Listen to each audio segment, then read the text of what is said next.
Basic formula and function in Microsoft Excel. First one is sum function. আচ্ছা, sum function দেখবো যে এটা কিভাবে কাজ করে। আচ্ছা, দেখি।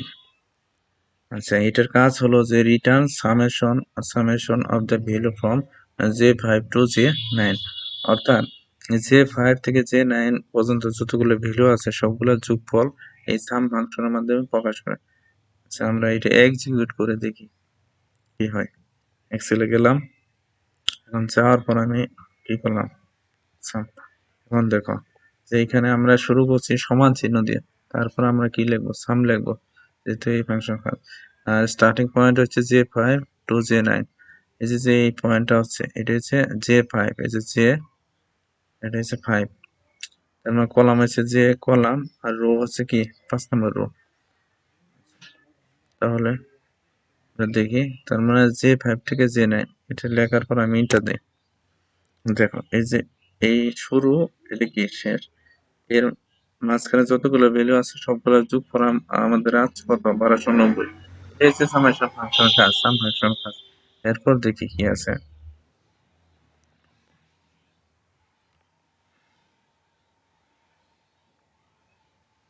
আচ্ছা, এটা বলছে যে ম্যাক্স ফাংশনের কাজ হলো যে return return maximum value from J5 to J9, অর্থাৎ J5 থেকে J9 এর মধ্যে যতগুলো ভ্যালু আছে তার মধ্যে থেকে ম্যাক্সিমাম যে ভ্যালুটা আছে সেই ভ্যালুটাকে কি করবে, রিটার্ন করবে। আমরা এক্সেলে যাই। আচ্ছা, এখানে আমি লিখলাম হচ্ছে ম্যাক্স, যেহেতু ম্যাক্সিমাম ভ্যালু রিটার্ন করবো। ম্যাক্সিমাম ভ্যালু রিটার্ন করার আগে লিখতে হবে, প্রথমে দিতে হবে সমান, তারপর দিতে হবে কি ম্যাক্স, এরপর আমরা ব্র্যাকেট দিয়ে নিলাম। আচ্ছা, হলো ম্যাক্স কত থেকে কত পর্যন্ত, J5 to J9। আচ্ছা, লেখার পর আমরা কি দিব, এন্টার দেব। আছে আমাদের ম্যাক্সিমাম ভ্যালু কত, 340। এই যে এই হলো আমাদের ম্যাক্সিমাম ভ্যালু। এখন আমরা যদি মিনিমাম ভ্যালু বের করতে চাই তাহলে কি করতে হবে। আচ্ছা, এটা সিনট্যাক্স প্রায় সেমই। আচ্ছা, এটার কাজ হচ্ছে return minimum value from J5 to J9। J5 থেকে J9 এর মধ্যে যে ছোট, সবচেয়ে ছোট সংখ্যা আছে বা মিনিমাম সংখ্যা আছে সেই সংখ্যাকে কি করবে, আমাদের শো করবে, তাই তো। এখন থেকে এক্সেলে যাই, এটা লিখলাম আমার হচ্ছে মিনিমাম। তাহলে প্রথমে লিখতে হবে কি সমান, এরপর দিতে হবে মিন, ব্র্যাকেট দিয়ে নিলাম। আচ্ছা, মিনের বেলা হচ্ছে কত থেকে কত, J5 to J9। এই যে আছে, পয়েন্ট করছে। এখন আমরা এন্টার দেব, এন্টার। তাহলে আমাদের মিনিমাম ভ্যালু এখান থেকে কত আছে, 200। এই যে 200 আছে।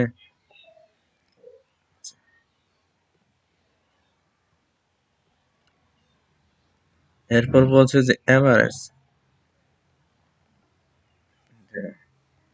এভারেজ ফাংশনের কাজ হচ্ছে যে আমাদের return average value from J5 to J9, অর্থাৎ J5 আর J9 এর মধ্যে যতগুলো ভ্যালু আছে তার গড় মান বের করবে। এটি হচ্ছে এভারেজ ফাংশন কাজ।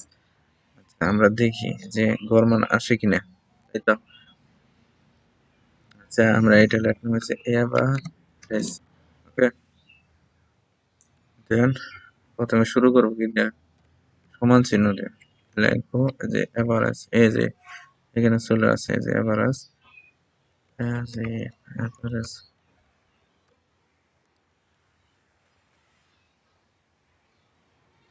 আসার পরে আমরা এভারেজ বের করবো কত, শুরুর পয়েন্ট হচ্ছে J5 আর শেষের পয়েন্ট হচ্ছে J9। এন্টার দেই, যে এভারেজ চলে আসছে আমাদের কত, 258। এটা হচ্ছে এভারেজ ফাংশন কাজ। এরপর দেখি, এরপর হচ্ছে কাউন্ট। কাউন্ট মানেই আমরা বুঝতেছি যে গণনা করবে, তাই তো। আসলে কতগুলো ভ্যালু আছে সেই ভ্যালুর সংখ্যাকে আমরা রিটার্ন করার জন্য কি কাউন্ট ফাংশন ইউজ করব। দেখি, চলে আসলাম। এটা হচ্ছে আমার ধরা হয়েছে, লিখলাম কাউন্ট, তাই তো। প্রথমে দিতে হবে সমান, তারপরে দিব কাউন্ট, সি।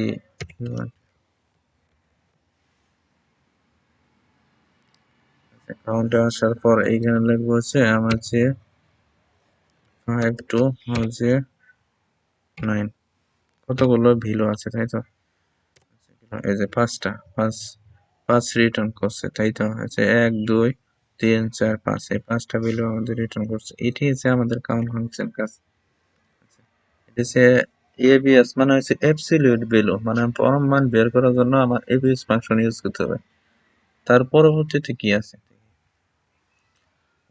এখানে বলছে যে আপার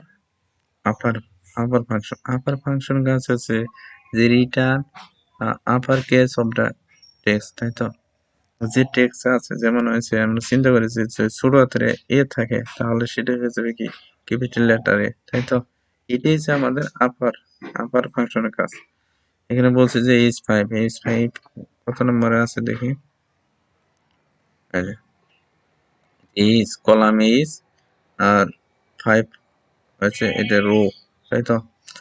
এস আছে। আচ্ছা আমরা ব্যবহার করবো আপার হিসেবে। আপার প্রথমে আমাদের লিখতে হবে যে সমান সমান লিখতে হবে যে আপার আছে। এখন কত নম্বর দিব? H five. এই যে এইচ ফাইভ এই যে পয়েন্ট করছে এইচ ফাইভ, আমরা এন্টার দিয়ে দিব। এন্টার। তাহলে আমাদের কি বড় হাতের এস চলে আসে, এখানে ছোট হাতের ছিল, এটা কি বড় এইটাই হচ্ছে আপারের কাজ। আবার দেখি লোয়ারের কাজটা কি, এই যে লোয়ার ফাংশন, লোয়ার কাজ হচ্ছে বড় হাতের অক্ষর থাকলে কি ছোট হাতের অক্ষরে পরিণত হবে, যেমন এ থাকলে এটা হয়ে যাবে স্মল এ। আচ্ছা আমরা এটাও প্র্যাকটিস করে দেখি, যেহেতু আমাদের কাজ হচ্ছে কি বেশি বেশি করে প্র্যাকটিস করা। সেটা লিখলাম হচ্ছে লোয়ার সমান আছে যে ল আর লোয়ার দিব কত নম্বর হয়েছে, ধরো আমি দিয়েছে এইচ ফাইভ এইচ ফাইভ। এখানে একটা কথা আছে, এটা তো আমার কি দেওয়া আছে, লোয়ার দেওয়া আছে, আপার দেয় ওয়াই নেই। এখন এখানে দেখি লোয়ার ওয়াই আছে, লোয়ার যদি আপার থাকে তাহলে সেটা কি হবে, লোয়ারে কনভার্ট হবে তাই তো? সবগুলোর বেলায় দেখি কি হয়, হবে না, কারণ এটা হচ্ছে লোয়ার ফাংশন কাজ।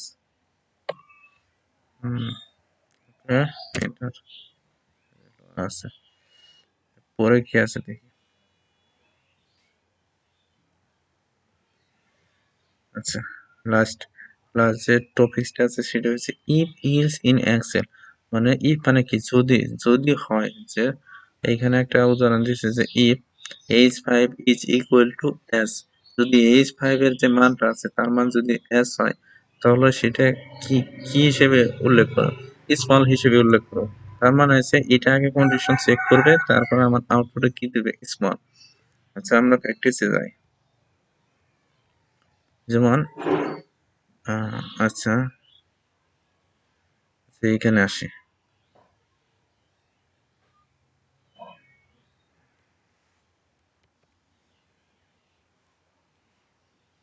আচ্ছা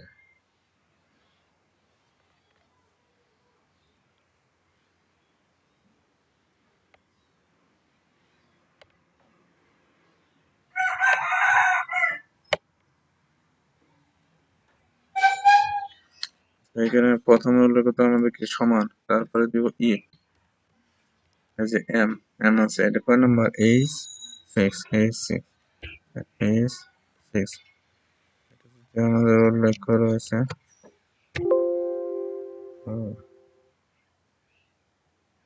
সমান হচ্ছে এম কমা এম এটা হচ্ছে স্মল মিডিয়াম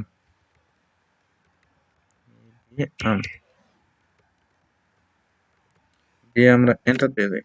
দেখো যদি এম হয় তাহলে এটাকে কি বুঝবে, হ্যাঁ সে মিডিয়াম বোঝানো, এটা কিসের মাধ্যমে হলো, এই যে ইফ কন্ডিশনের মাধ্যমে হচ্ছে যে সমান if H six equal to হচ্ছে এম, যদি এইচ সিক্স এর মান এম হয় তাহলে হচ্ছে আমার আউটপুটে আসবে কি মিডিয়াম তাই তো? আচ্ছা, আবার হয়েছে এইখানে আছে এই সেটা কত নাম্বার, এই 7, এই 7 যদি আমরা যে if is 7 is equal to and comma long, enter দে, enter। তার মানে এই 7 এর মান যদি এল থাকে তাহলে আমার আউটপুটে কি আসবে, লং। এটা হচ্ছে আমরা এই কন্ডিশনের মাধ্যমে করব। এখন এইভাবে যদি হাজারখানি ডাটা থাকে তাহলে আমরা ইফ এর মাধ্যমে করতে পারবো, কিন্তু সেটা ঝামেলা হয়ে যাবে এবং অনেক সময় লাগবে। তো এই সময় থেকে বাঁচার জন্য একটা বুদ্ধি আছে, সেটা হইলো কি, এই যে নেস্টেড ইফ ইজ, যদি আমরা একটা কন্ডিশন এক জায়গায় লিখে দেই তাহলে পরবর্তী সেই অনুপাতে আমরা কি পাবো, রেজাল্ট পাবো। যেমন এই যে আমি প্রথমে এইখানে লিখছি যে if h5 is equal to s হয় তাহলে হচ্ছে স্মল, আর যদি না হয় h5 is equal to কি m হয়, তাই তো, তাহলে হবে মিডিয়াম। আবার তাও যদি না হয়, l যদি হয় তাহলে ল। এইভাবে নেস্টেড ইফ এর মাধ্যমে আমরা কি করতে পারবো, আউটপুট বের করতে পারবো, তাই তো, যদি এটা আমার স্মল। আচ্ছা, এইখান থেকে তো বাকিগুলো দরকার নেই, এই যে এইভাবে চেপে ধরে সবগুলো কত টান দিলাম, এই যে অটোমেটিক্যালি কিন্তু পরের গুলো চলে আসে। এই যে হচ্ছে আমাদের নেস্টেড ইফ এর কাজ। এইভাবে আমরা এক্সেলের কাজগুলো সহজে এবং অল্প সময়ে করতে পারবো। আর এইগুলো হচ্ছে এক্সেলের বেসিক যে ফাংশন বলি আমরা। আচ্ছা,